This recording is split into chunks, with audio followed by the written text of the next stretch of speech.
দুই সপ্তাহের ঘটনাপ্রবাহে ৫ দশকের স্বৈরশাসকের আকস্মিক যে পতন দেখল সিরিয়া, পশ্চিমা কোনো গোয়েন্দা সংস্থা তা আগে থেকে আঁচ করতে পারেনি। অতীতের যে কোনো সময়ের চেয়ে আসাদ বাহিনীর দুর্বলতম অবস্থানের কথাও ছিল অজানা। উত্তর পশ্চিম উপকূলে আধিপত্য ও প্রভাব এখনও ধরে রেখেছে দেশের সবচেয়ে বড় সংখ্যালঘু গোষ্ঠী আলাউইট শিয়ারা। কিন্তু রাজধানী দামেস্কে তাদেরই প্রতিনিধি ১৯৭১ সাল থেকে দেশটির ক্ষমতায় থাকা আসাদ পরিবারের পতন ঘটেছে আক্ষরিক অর্থে এক রাতেই। সিরিয়ান নেটওয়ার্ক ফর হিউম্যান রাইটসের তথ্য, ২০১১ সাল থেকে সিরিয়ার গৃহযুদ্ধে প্রাণ গেছে প্রায় ৬ লাখ মানুষের, যাদের মধ্যে ৩ লাখের বেশি ছিলেন বেসামরিক। ৯০% বেশি বেসামরিক প্রাণহানির নেপথ্যেও আসাদপন্থীরা। এ হিসেবে একবিংশ শতাব্দীর অন্যতম বড় গণহত্যাকারী হিসেবে বিবেচিত সিরিয়ার ক্ষমতাচ্যুত প্রেসিডেন্ট বাশার আল আসাদ।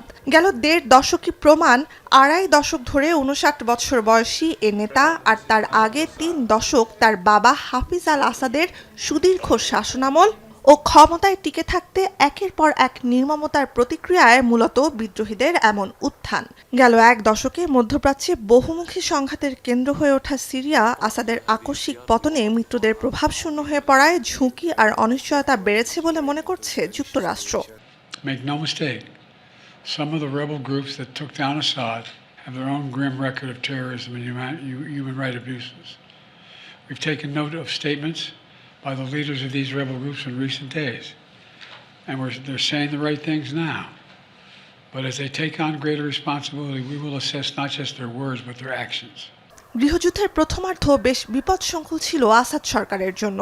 বিশেষ করে ২০১৫ সালে দেশের ৩/৪ অঞ্চল হাতছাড়া হয় দামেস্কের, যার নিয়ন্ত্রণে চলে যায় সশস্ত্র আসাদ বিরোধীদের। পরবর্তীতে রাশিয়া, ইরান আর ইরান সমর্থিত লেবাননের সশস্ত্র গোষ্ঠী হিজবুল্লাহ একযোগে সিরিয়ায় সহিংস হস্তক্ষেপ করলে টিকে যায় আসাদ ও তার প্রশাসন। ২০১৮ সাল নাগাদ ইসরায়েল সীমান্তবর্তী সিরীয় গোলান উপত্যকা সহ প্রধান সব অঞ্চলে বিদ্রোহীদের পতন ঘটলে স্থবির হয়ে যায় বিপ্লব। যদিও বাস্তবে স্বল্প পরিসরে হলেও যুদ্ধ অব্যাহত ছিল।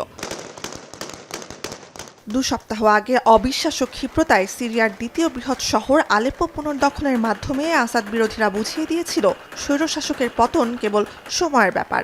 দীর্ঘ গৃহযুদ্ধ আর স্বৈরশাসনে ক্লান্ত বিধ্বস্ত সাধারণ সিরীয়রাও খুশি সিরিয়ায় ক্ষমতার এমন আকস্মিক পট পরিবর্তনে, যা পাল্টে দিতে পারে পুরো মধ্যপ্রাচ্যের রাজনৈতিক সমীকরণও। বিশ্লেষকরা বলছেন, ঐতিহাসিক এ পরিবর্তনে সুসময় যেমন ফিরতে পারে, তেমনি আরও অনিশ্চয়তায় ডুবে যেতে পারে পুরো অঞ্চল। For the first time, now there is actually the possibility that what might come next could be better than today.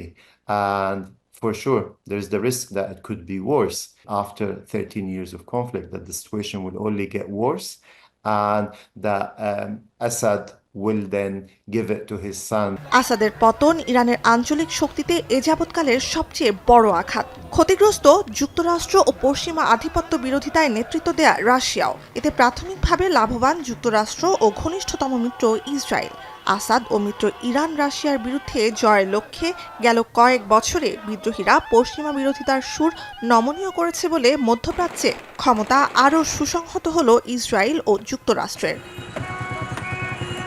কিন্তু বিশ্লেষকরা বলছেন, মধ্যপ্রাচ্যের অন্য যে কোনো পরিবর্তনের মতোই সিরিয়ায় স্বৈরশাসনের পতনেও লাভের সঙ্গে রয়েছে অনেক জটিলতাও। আসাদকে হঠানোয় নেতৃত্ব দেয়া হায়াত তাহরির আল শাম তথা HTS এককালে নিষিদ্ধ ঘোষিত আল কায়েদার সঙ্গে সম্পৃক্ত বলে তাদের জয়ে মধ্যপ্রাচ্যে নতুন করে উগ্রবাদ প্রতিষ্ঠা পেতে পারে বলে নতুন করে দেখা দিয়েছে শঙ্কা, যেমনটা ঘটিয়েছিল জঙ্গি গোষ্ঠী IS। নুজহাত কামাল, এখন বিশ্ব। শিয়া বাটার ও ভিটামিন ই সমৃদ্ধ lily glam beauty soap. Lily, always beautiful.